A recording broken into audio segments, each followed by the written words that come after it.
La la la la la. Let's get this party started.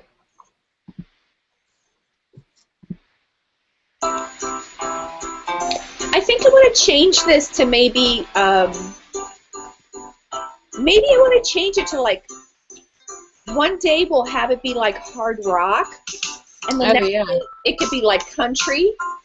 it has to have some country. I know you want to have country. I just want to have. Maybe we'll crank call Luke Bryan one day. Well, we need to crank call somebody. Let's crank call somebody today. Let's do it. Today we need some. I think We need everybody. to crank call my sister-in-law. She just texted me. She's having a snow day today too, because we have a half a foot of snow here. And she texted me because I told her to slide her butt on over here since she doesn't have work.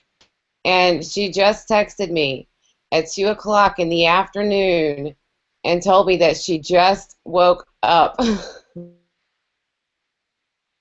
Well, like, what time did you go to bed? She said 10 o'clock last night. I'm like, oh my God, I have never slept that long in my whole entire life. But I could probably use a good snooze like that. I don't know. I have been waking up every couple hours. So, like this last night, Like a I woke up baby. at 1, at 3, and at 5. Oh my gosh. The night before, I woke up at 12, 2, 4, and then at 5:30. And so I was talking to a friend of mine who does something called Body Talk, Uh-huh. and what that is sort of like I'm not going to do it justice. All you people who are hashtag Body Talk experts, health and wellness folks, add your comments. I'm sure you'll have some. From what I understand, Body Talk, what happens is each of your organs is actually also connected to,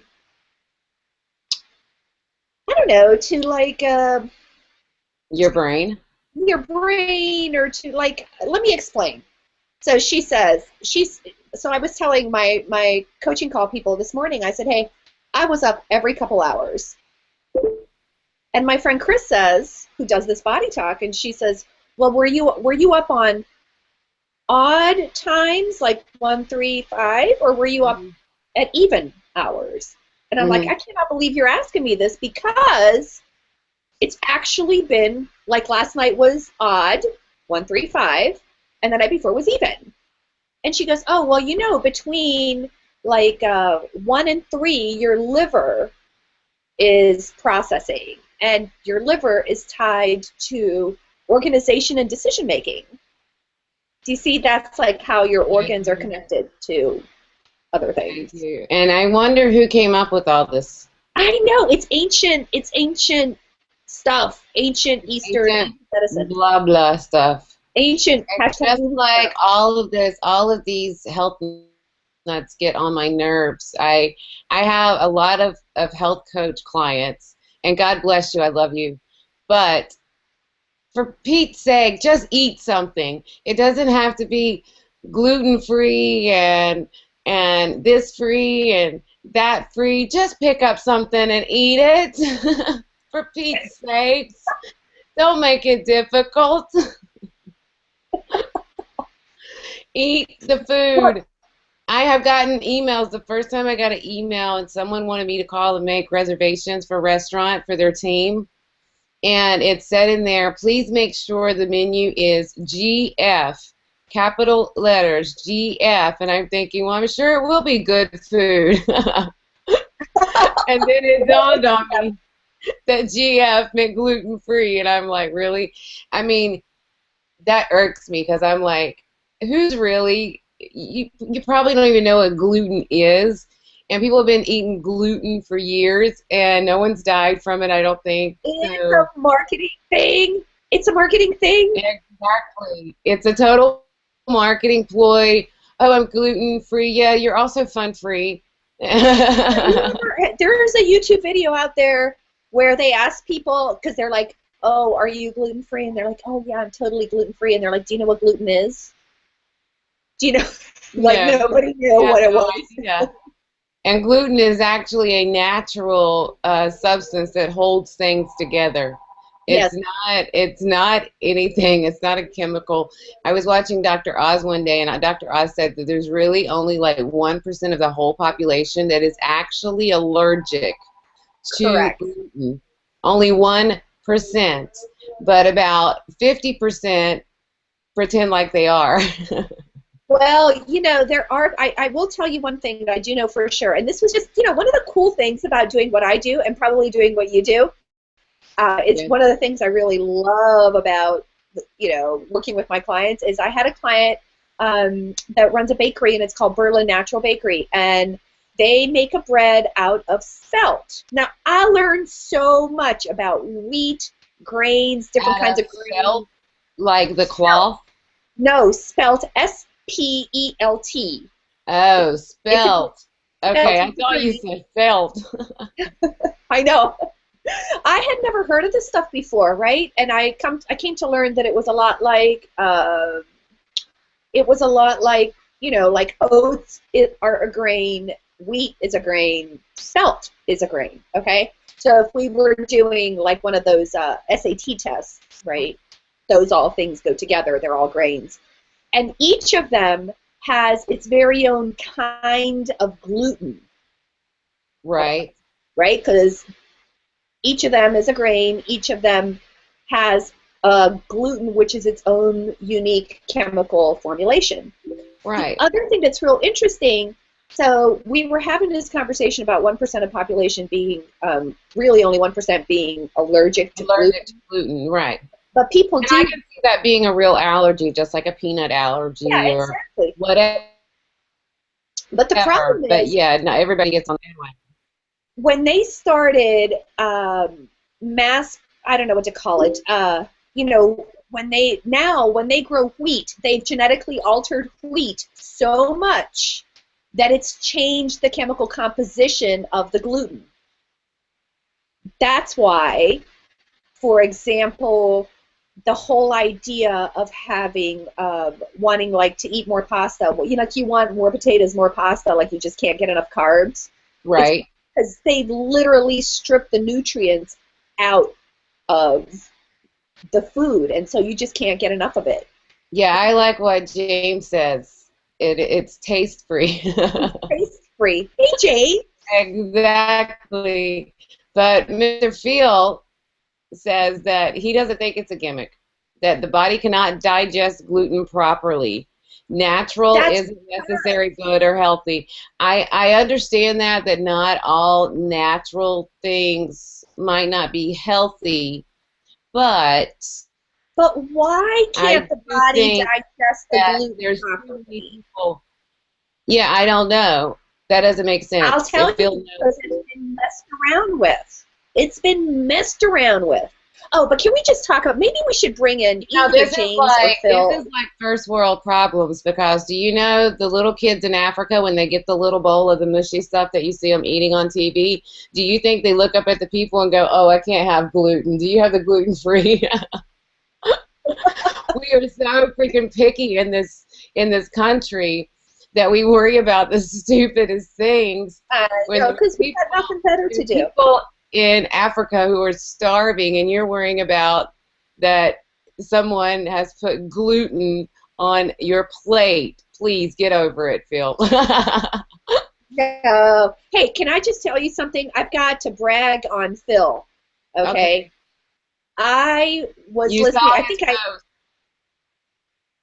his post, Oh, maybe not. Okay, go the ahead. show. Brag I on saw the him. show. I saw his show last week. He's got a little Uh-huh. podcast thing that he's doing now. It is it it was out of control. The man went off. I shared it with some friends, and my friends were like, "Oh, God." And it was really really awesome. So I think we need to bring some people. Maybe can we bring James and Phil? That's fine with me. I want to talk to Phil about this gluten-free thing. Let's see just how You want to? picky Phil's little delicate body is. Tell us about it, Phil. Okay, let me see. Share the permalink. Send invite. Why isn't it not letting me?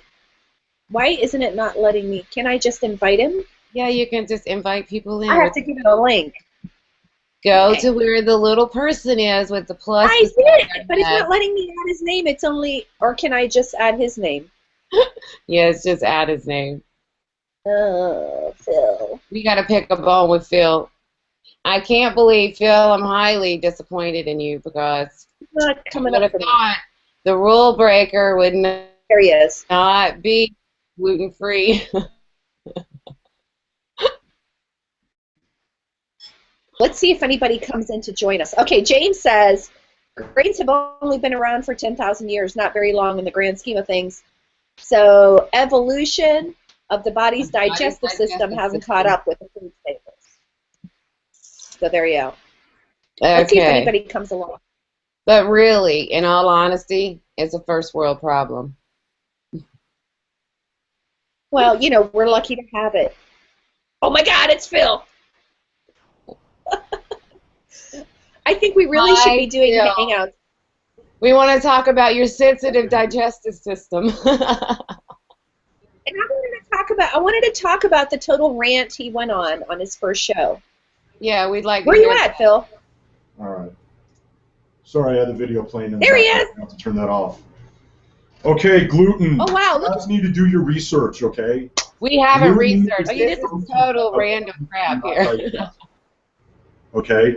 Phil, Not everything healthy or not everything natural is healthy. There are lots of stuff on there. Corn is not something you should be eating.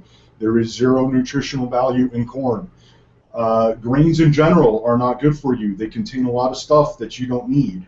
Things like quinoa, which is considered a grain, is not actually a grain. So there's a lot of myths and a lot of misinformation out there around food. My wife and I have been studying food for probably about 3 years and made substantial changes to our diet. In fact, I lost did you really? 100 pounds by making changes to my diet. Oh, wow. So this is Wow. gluten is a big deal. It is something important, and it is not a gimmick. It is not just, I mean, there are companies that use that, right? They'll put gluten-free water. Yeah. Well, yeah, no, yeah, of course, there is no gluten in water, but um, breads and stuff like that. The reason why you have to eat all that is because there is no nutritional value to it. It's all carbs. Carbs are not good for you either. They affect your head. They make you stupid, quite literally.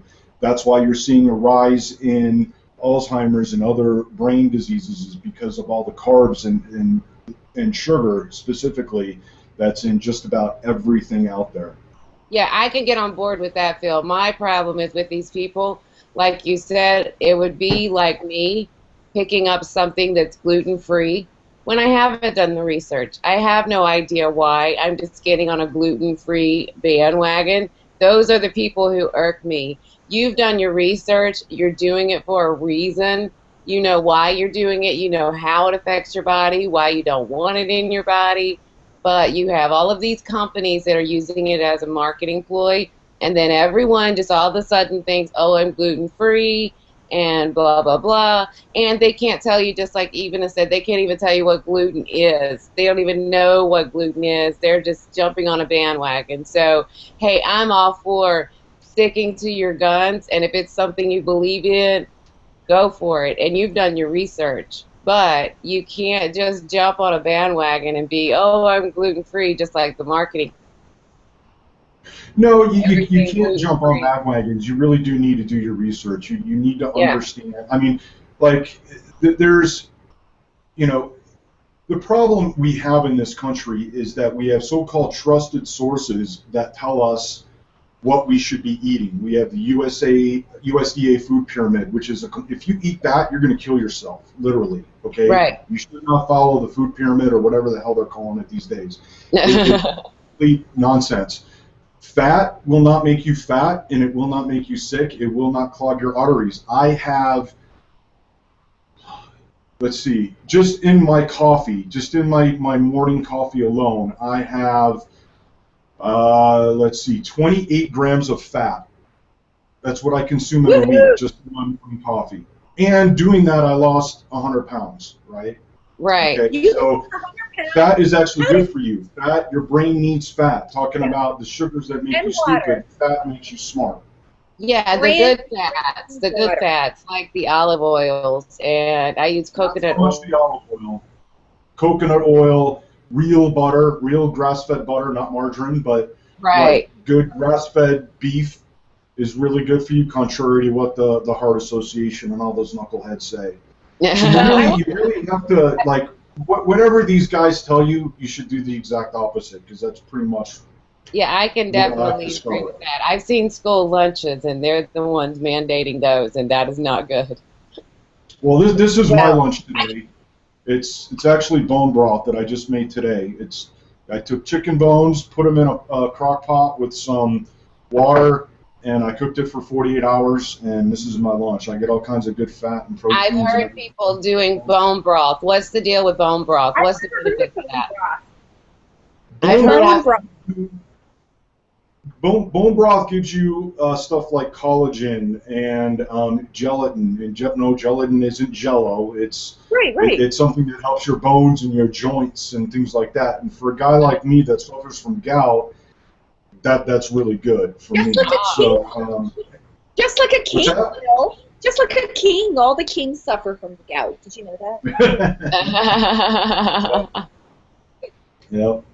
That's awesome. Well, I will tell you this, and that is that what I learned from being in that whole natural food and what I learned about the whole being in that bread world of spelt, actually, I the government and all that kind of stuff that gets inside of those regulations, really, you've got to do the research for yourself and make decisions that are right for you. But I have to say, okay, so like total pitch for Berlin Natural Bakery, but I will tell you that bread is so good, and you just eat like one slice. You don't want any more. It's super delicious. So definitely there is something to that. Like when I was eating that, I never felt like I gotta have this or I gotta have that. I felt totally happy, satiated. Yeah, that's the thing I learned. That's the thing I learned with, I lost over 100 pounds myself, Phil. And that's what I really learned is the portion sizes are outrageous in this country. And now Oh yeah, I eat small portions, and I can one meal at a restaurant, at our standard restaurants, a regular meal I can eat on for like 3 days. It's like 3 or 4 servings that you're getting when you go somewhere. And before, I did not even realize that. And it's just, that's why our country is so overweight, because we're not paying attention. You get that much food put in front of you, and more than likely, you're just going to eat it. So, plus, all of us have been told to eat your food. There's starving kids in Africa. Don't waste your food. So if it's put in front of you, more than likely you're going to eat that much, but it's way more than a serving. Well, and also it's filled with sugar, and that's why we're all fat asses in this country, is because you go through the grocery store, the center aisles in the grocery store, it's all sugar. I mean, there's like 4 or 5 different kinds of sugar in there, right? And that's what's making us fat, because it's screwing up our metabolism and we can't process what we eat. All the food that's in the grocery stores is junk food. It's literally junk. Even if it says healthy or natural, natural doesn't mean anything. Natural is a way to get around the organic, using the term organic restrictions, because you have to actually go through a certification process to use. It's illegal to use organic unless you've gone through that process. Right, exactly. I've used it because screw the government, but Rock on, Phil. The food I grow is all organic, so that's awesome. Exactly. And I think we all should be more in tune with our own health. I'm not gluten-free. No, I haven't researched it. I'm still eating some gluten. I love my bread, so that would be hard to give up. And I love some sugars, but there are areas that I do take control of. And I think, it's what you do research on, what you're looking at.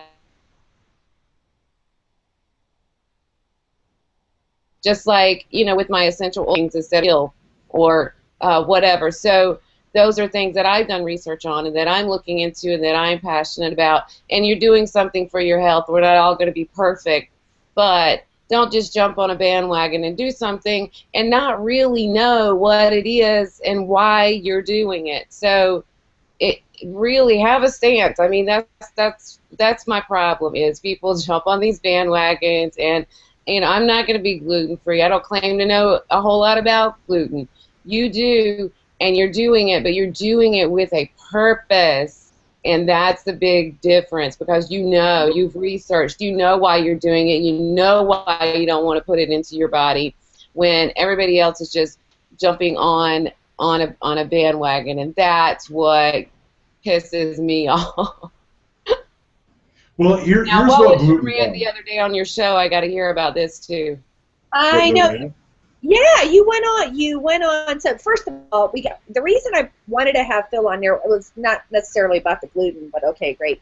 I think that's great. I'm actually going to look into the gluten. Probably not going to do it because I love my bread, but I will actually look into it because now I'm a little more interested. Well, I can tell you real quick in one sentence what gluten does to your body. Okay, please do. It tears into your intestines, and you get what's called leaky gut syndrome, and that the food that you eat actually leaks out into the rest of your body. That's what Ew, gluten does. that's disgusting. Now I'm going to be thinking Tiny little about that when I'm microscopic eating my holes bread. and tears, and Yeah, but that's what. Rhonda Yeah. eats like Phil. Rhonda eats like this much at any given time. I do not. I eat about a half a cup of food at a time. Thank you That's very what much.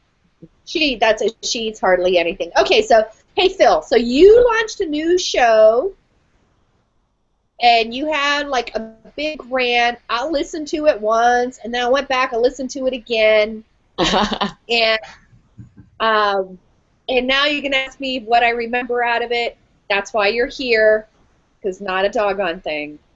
No, actually, no. There was some. You were caught on to a trend. But tell us about the show. Tell us what the show is about. Tell us your philosophy behind the show.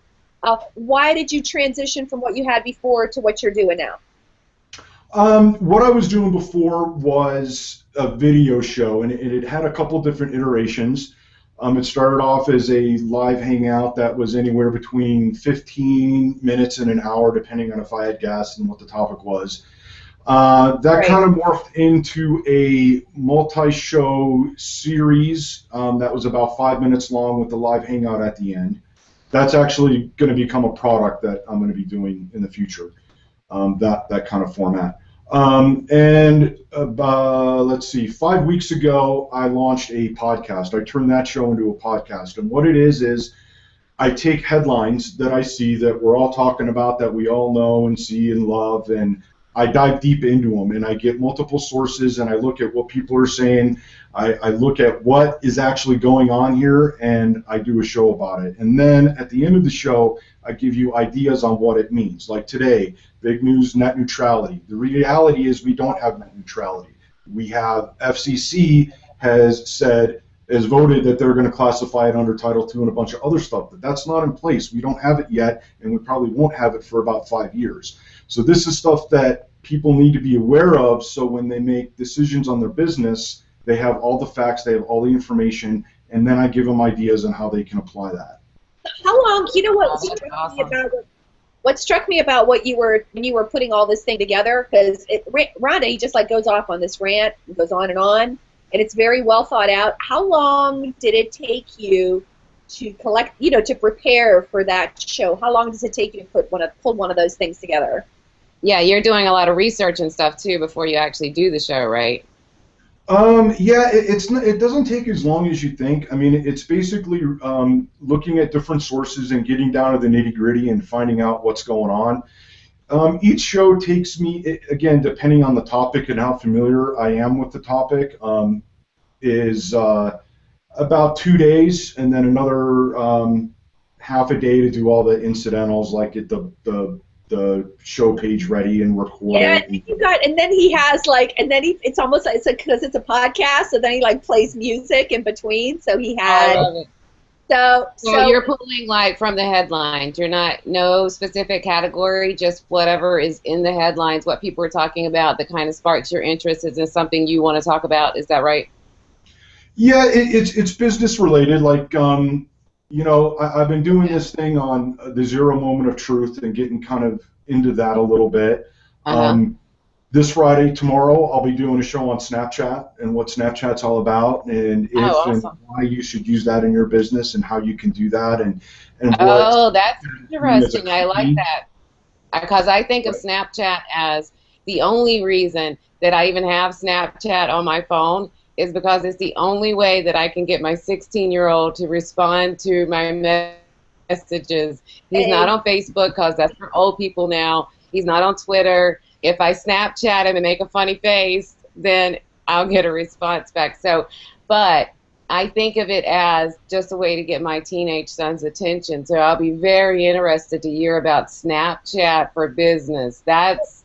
I can't even imagine how you could use it for business. So I can't wait for that one. well, you got a whole generation on there. But one of the things Phil talked about, one of the things that struck with me was you talked about how the general idea was basically the conversation we had Phil on here for, right? Social media is for engagement, relationship building, blah, blah, blah. And one of the things he did Mhm. on this show that I think is really interesting because it's a philosophy that he has is you have to meet people where they are. You have to have the conversation where they are. We Right. happen to be here in Google Hangout. I happen to listen to the show on Google Hangout and leave the comments there. But of course, I could have listened to it on iTunes. I could have listened to it. And then he talked about possibly listening to it on Twitter. I mean, so Right. yeah, so um, I think what had me like rattle my brain was I think you are very, very much on to something. Who was what was the brand you gave the example? Johnny Walker, wasn't it? Hmm. Johnny Walker like did it right, right? So, and what's ruining it, which is my happens to be my peeve, what's ruining it is you have an awesome channel like Twitter. I was on Twitter when it first opened, like when Guy Kawasaki had 500 followers. Mm-hmm. That's when I was on Twitter following, and this was like because he was an early person. Well, that's a lot like Jägermeister. And I seen a post, and I can't remember who did a post just a few weeks back about Jägermeister. That is the most disgusting liquor ever. It It's is. nasty. But they just blew it out of the water by making it cool and being more mysterious. Oh, I know who it was. It was actually Matthew Goldfarb. He was talking about being mysterious in your business and how that the mystery around you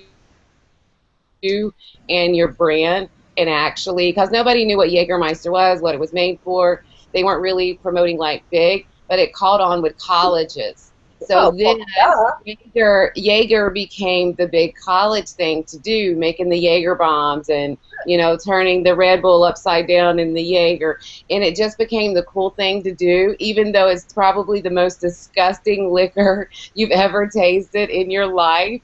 It's people will buy it even though it's gross just because it's Party, on trend and it's what party. people are doing.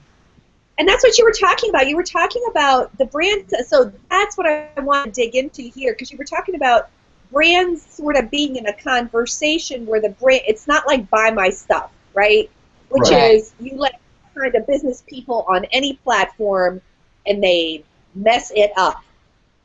I Yeah, I wanted to use mean, another word, but yeah, everybody wants to get people to their website. It's all about getting traffic to the website. And we don't live in that world anymore. It's not 1994, right? Right. We people don't hang out on websites. You go to any website and read a blog post, the chances of that blog post having a comment on it is slim to none because people they correct. don't care, they don't go. I mean, we hang out on Hmm. social media sites and that's and in apps like Snapchat. That's where we are.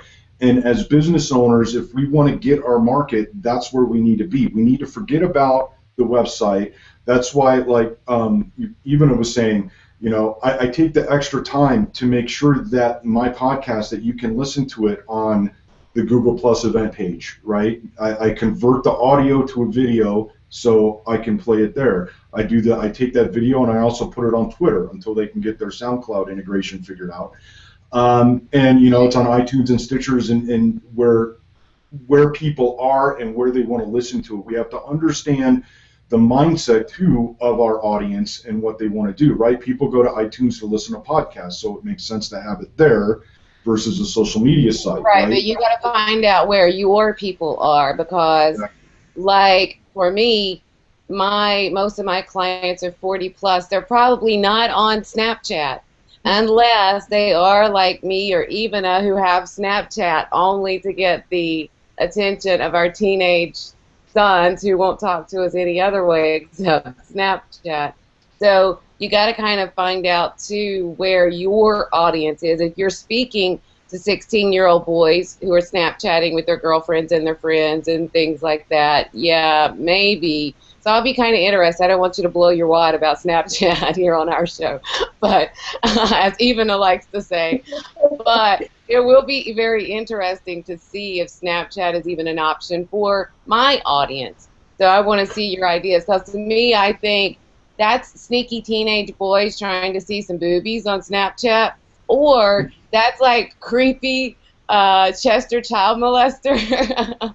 Well, that's the thing. I have to get on there, and, you know, I have to tell you, you know, the other thing that's real interesting is, this is probably like totally out of left field, but but it's to the point of what Phil's talking about, business and Snapchat. So I'm part of a couple Google groups that are closed groups, right? It's by invitation only. You know someone who knows someone, blah, blah, blah, right? So somehow I get in with these really cool, hip, mostly New York, New Jersey, I'm going to call them digital marketing ad agency kids, right? Because like, I'm old. These are, and I'm so used to being in the world where people are like, wow, you know everything about this. How do you know about this? Let me tell you, these kids know about stuff I have like never heard of. So part of the benefit of being inside this conversation is I'm just kind of taking it all in to see how they communicate, what kind of questions are they asking. I mean, it's just like a totally new way to work. You know, talk about networking, talk about like it's these closed inner, what do you call them, reference circles, right? So, like, let's say we have a little reference circle, and if Phil says, hey, then I really need blah, blah, blah, or like, hey, I know he had the book. I review books. Why would I not review his book? You know, those kinds of things. But what's happening is I think through these social channels and through the relationships they build, it really creates a momentum. So I'm sorry, I have to peeve on something, and it speaks to exactly what you're talking about, Phil. I get pitched multiple times a day. I get emails from people who I don't know, right? Who are always telling me about some tool, asking me to interview someone, asking me to try something, blah, blah, blah. They're sending me this email. I wrote a nasty post about it because I'm like, wait a minute. You're asking me to stop what I'm doing, do all this work for you, and what do I get out of it? Nothing. But if we were in a relationship, right? If you sign up for my list, if you follow me on social media, if you engage in conversation with me, if you comment on something, if you get into a conversation with me, and then you ask me to do something, I'm going to do it. I'm going to do it. Right, exactly. So but going back to the Snapchat thing too, it's with these young kids though, it seems like, and I guess we have to stay up because I'm 40 now, but they're switching back and forth because, you know, the whole thing was, you know, it's Snapchat one time and then, oh, that's so last week kind of thing. So then they're moving on to the next best thing and they're moving on to the next best thing.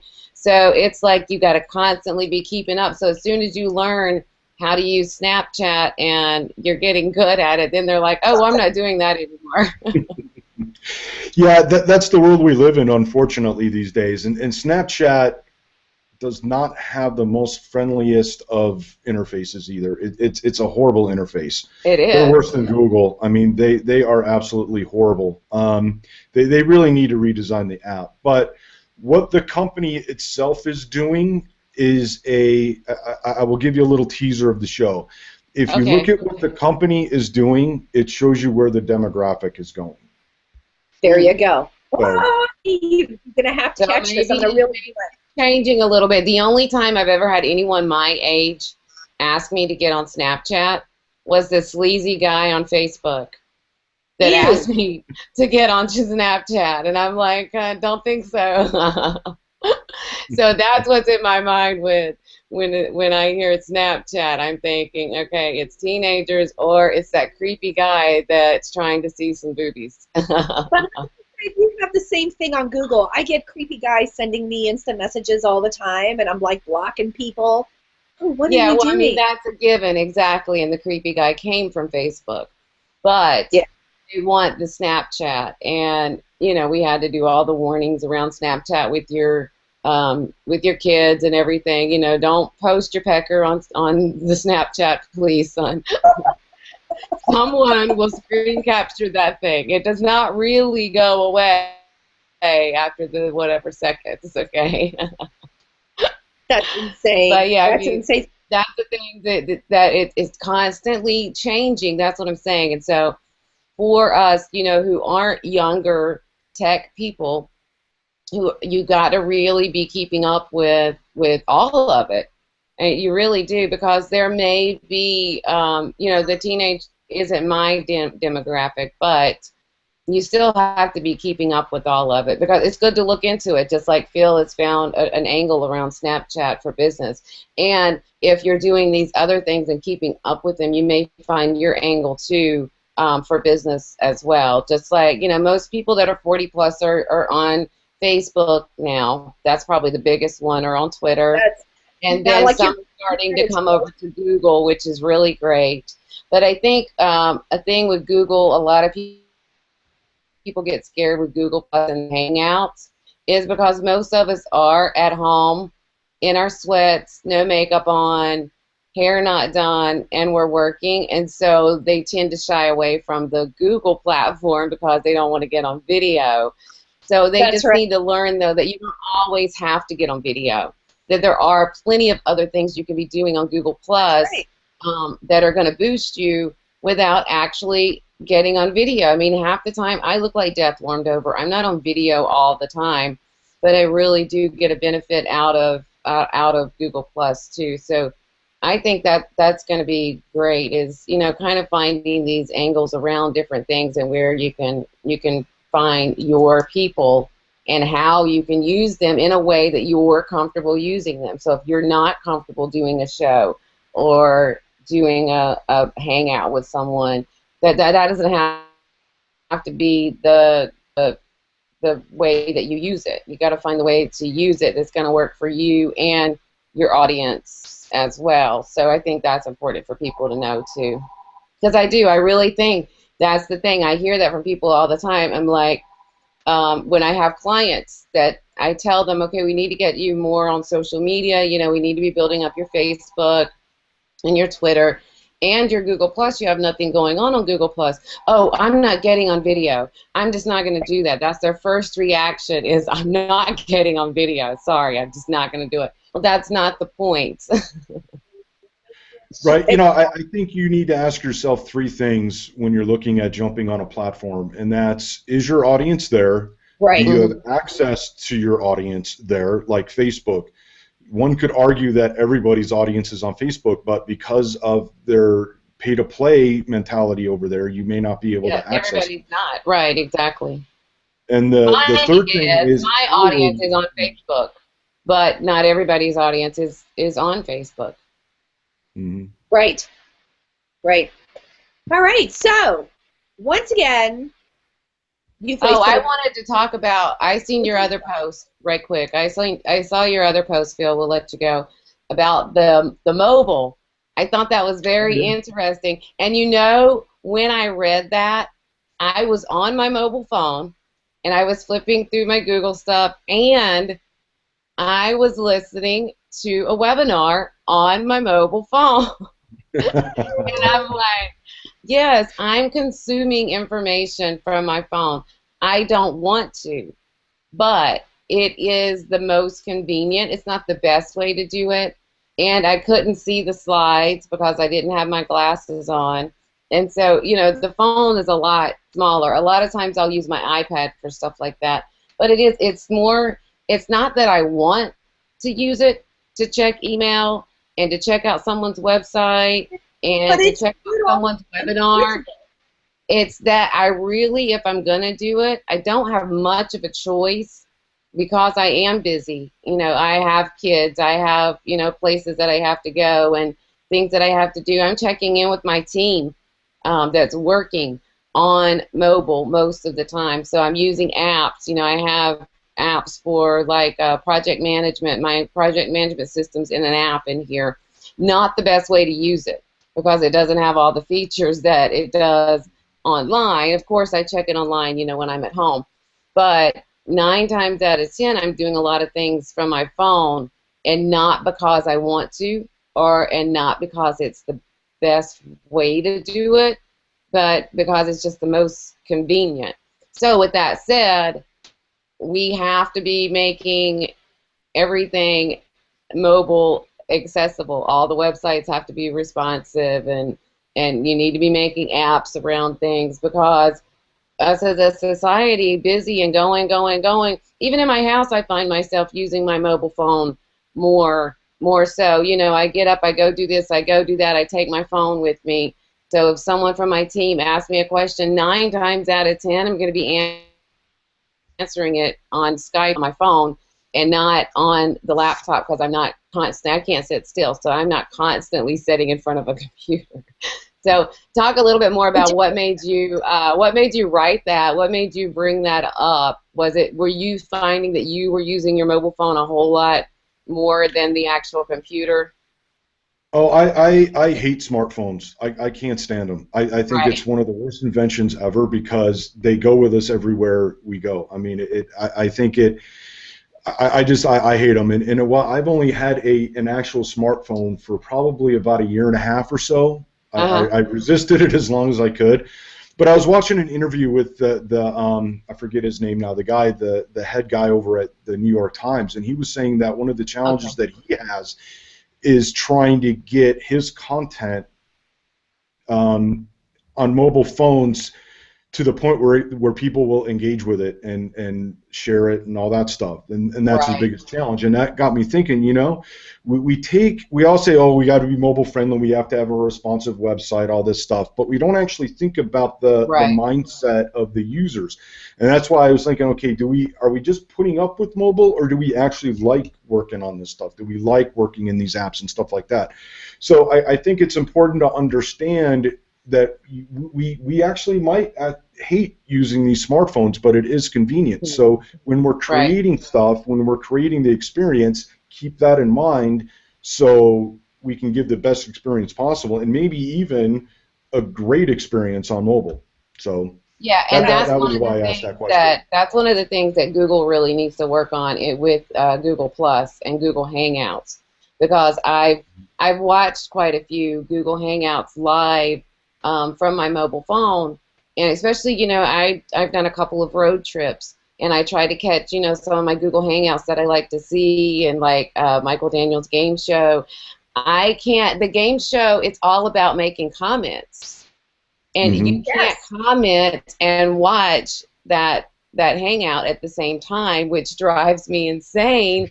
And so I can only watch the show, but I can't participate. And so Google is going to have to catch up with that, because we do want to participate in these things, and a lot of times that's not the way I want to watch that game show. I'd rather be watching that game show at home in my pajamas with my glass of wine. That's how it's meant to be played.